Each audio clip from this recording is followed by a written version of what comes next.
Morally depraved Cankles McTaco Tits, who I will refer to as Kanks, went to the Museum of the Bible yesterday in Washington, D.C., and it was just as horrific as that sounds. Here he is going full tilt patriarchal to the hyper religious white Christian nationalist base that like worships this guy in a really weird way. And I want to remind you before you hear this clip that Donald Trump was accused by his first wife of rape and the wife that he buried on his golf course. So here's what he says about women at the Bible Museum. No crime. They said crime's down 87%. I said, no. It's more than 87%. Virtually nothing. And much lesser things that take place in the home they call crime. You know, they'll do anything they can to find something. If a man has a little fight with the wife, they say this was a crime, see? So now I can't claim 100%. Okay, that is incredibly devastating to hear and how regressive that is as a woman. And you have this whole movement where women are on board with him saying this stuff, where women are going to sign up to be victimized again and to erase all of the progress that women have made. And they're going to pick up their daughters and throw them under the bus. And I want to remind everybody that even in the Steele dossier, the controversial Steele dossier, it is in there that Russia has video of Trump roughing up Melania in an elevator. And then his first wife claims that he raped her. And then, you know, there's all the other sexual abuse allegations. So this is inherently the most anti-woman party of my lifetime. And there's been some, you know, traditional family and all this bullshit with George W. Bush and Reagan and all this, but this is beyond the pale. And I just want to say to all of the white women out there, a lot of you voted for this. Like, how do you look at your daughter, especially if she's a teenager, and you see what he says about Ghislaine Maxwell, him wishing her well? How do you look at your daughters and vote for this guy? I mean, what kind of fucked up bad parent are you? Seriously. How do you look at your daughters and say, we want the government to be in charge of your reproductive health? This is an administration that it is a plus if you have some type of sexual harassment or sexual abuse. It's like, okay, great. These are the same people that brought Andrew Tate back. Oh my to God. the United States of America. I totally forgot about that because they do so much shit all the time. You forget about that shit. You're exactly right. It's overwhelming, the flood the zone that they do. Okay, next up, you guys, we have, this is just more than I can take. When the Christians, who are the persecutors, when you live in a red Bible Belt state, these arrogant megachurch Southern Baptist attendees, they think their shit doesn't stink. They think they're smarter than everybody while at the same time claiming that the earth is 6,000 years old. This is dipshit arrogance galore. All right. So they have found the biggest arrogant dipshit on the planet, and they love to persecute people. And then when somebody calls them out, they claim, oh my gosh, we're being persecuted. Christians are being persecuted. And then, of course, dipshit just falls along with this narrative. It makes me sick. Play it. The first ever Department of Justice task force to eradicate anti-Christian bias.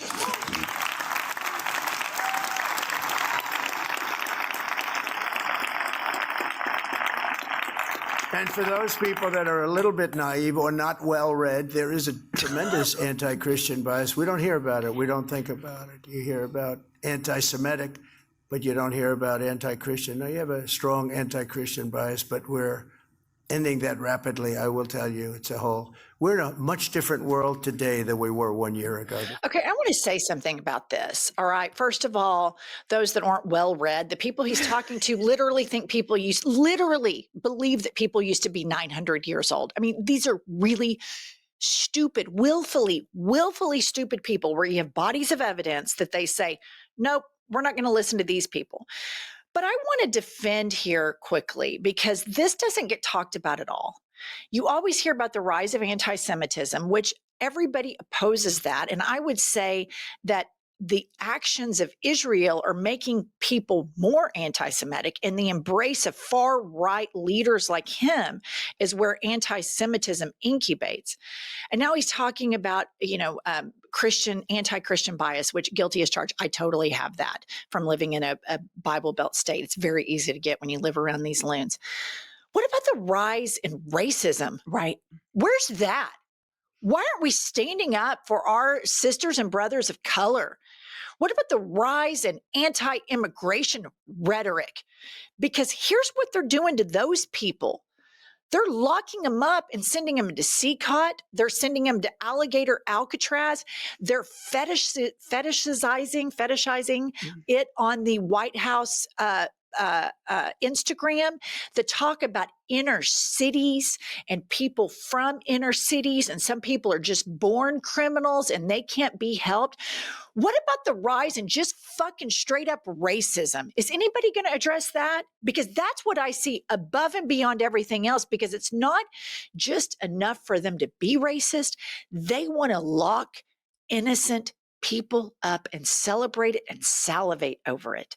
It makes me sick how easy it is for so many white Americans to just fall into this shit when multiculturalism makes our country so fucking cool. And you can't stand up for the people that run the Mexican restaurant. You can't stand up for your gay hairdresser or your, gay doctor. You can't stand up for Black people. You can't even look at how much more difficult their experience has been being a Black American around all these fucking dipshit, arrogant white people. How difficult it is to find success and to live, especially in the Bible Belt, a day or two without having racial slurs hurled at you.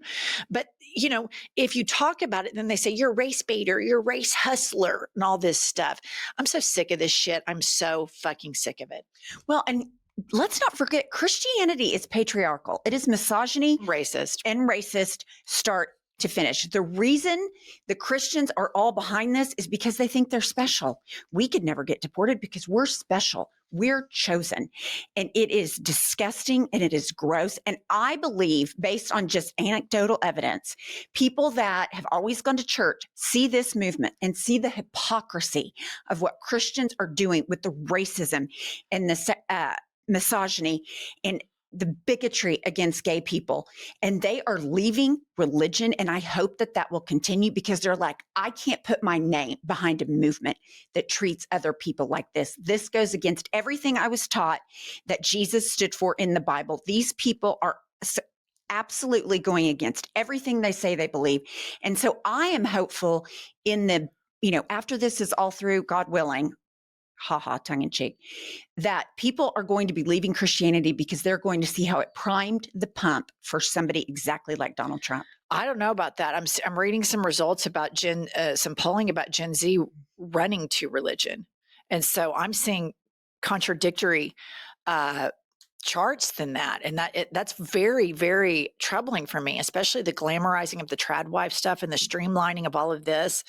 And Donald Trump has been the example for a decade of people in their youth. And so I hope you're right, because all I see is religion damaging people, but I see the people that are the biggest proponents of Jesus doing the exact opposite of what that central character of the Bible preached about, especially in the Bible Belt, you guys. I know that there's some Methodists or Episcopalians or Christian-like people that follow us that actually do that, but not in the Bible Belt. You do not see these religious people ever fighting for the marginalized. In fact, you see them actively salivating to oppress the marginalized and to be racist. And I want to thank our sponsor for supporting this show today. This is Delete Me. You guys, I signed up for this because you cannot imagine, how when you go to places and you give your phone number, your email, you're filling out applications. Well, a lot of this stuff ends up on the internet, your private information. And so it seems daunting as a layman, like, how do I get on the internet and remove information about myself?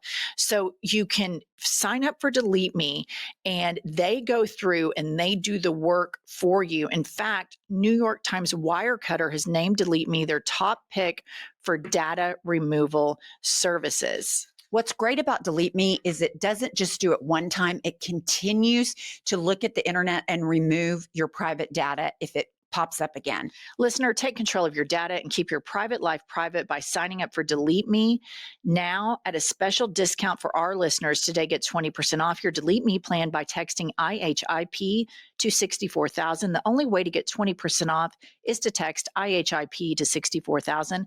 That's IHIP to 64,000. Message and data rates may apply. Okay, in the same Bible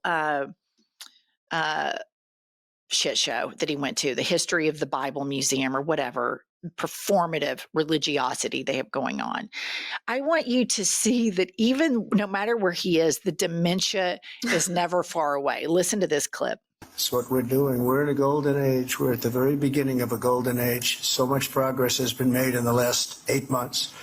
Progress like nobody's ever seen before. They're writing about it. They're actually saying it. They've never seen anything like what's happened in the last 8 months. I mean, he has about 10 things, 10 greatest hits that he just recycles through, windmills, Hannibal Lecter, the likes of which anybody's ever seen. We used to be a dead country. Now we're a hot country. And it doesn't matter if he's at the, Creation Museum or, in front of the Heritage Foundation or at the US Open. I guarantee you in that box at the US Open, it was the top 10 greatest hits of bullshit. Actually, I guarantee you he was telling everybody he was a good tennis player. But anyway, another problem, you guys, is these right-wing influencers continue to get mainstreamed. What used to be fringe is now mainstream talking points on Fox, which millions of people watch. It's still the top rated quote unquote news show. And here's Charlie Kirk, who should be an absolute fringe person. And they are platforming him as a thought leader. And here's the type of shit that he says to all of the white, angry, racist people that watch Fox News all the time. And this all kind of ties together. Trump voters, young men, they want family, children, and legacy. Young women who voted for Kamala Harris, they want careerism, consumerism, and loneliness. That is a dramatic divide that is going to play out in our politics for the years to come. Isn't so? Okay, so here he is talking to a woman that has a career who is unmarried, and my fundamental problem, you guys, is MAGA is a movement that is fringe, that is now mainstream, and it's becoming more and more and more mainstream. And you see more and more people capitulating to this, because once you capitulate to one thing and you lose some of your conviction, the rest of it falls so quickly. And so, it's almost like a Jenga puzzle. It just completely tumbles. And I see it, and I know you all do too, people in my personal life. And then you see it in, the news, which, can you imagine that we used to live in a country where the Republican Party told Richard Nixon, you need to resign. We won't support you. No, that seems unfathomable. Or we're going to impeach you. And that this is where we are right now. Charlie Kirk going to college campuses, hanging low-hanging fruit to men and talking about men having family values, when Donald Trump just said in another clip that, it's okay. Basically, the insinuation there was, if a husband roughs up the wife, that shouldn't be a call to the police. Well, that's because the man is the supreme ruler of the family and head of the household, and women shouldn't have the right to vote. That's what's now circulating. Ask Pete Hegseth about it. They're mainstreaming this very fringe stuff, and it's really terrifying. All right, that's all we have. We'll be back later with more news.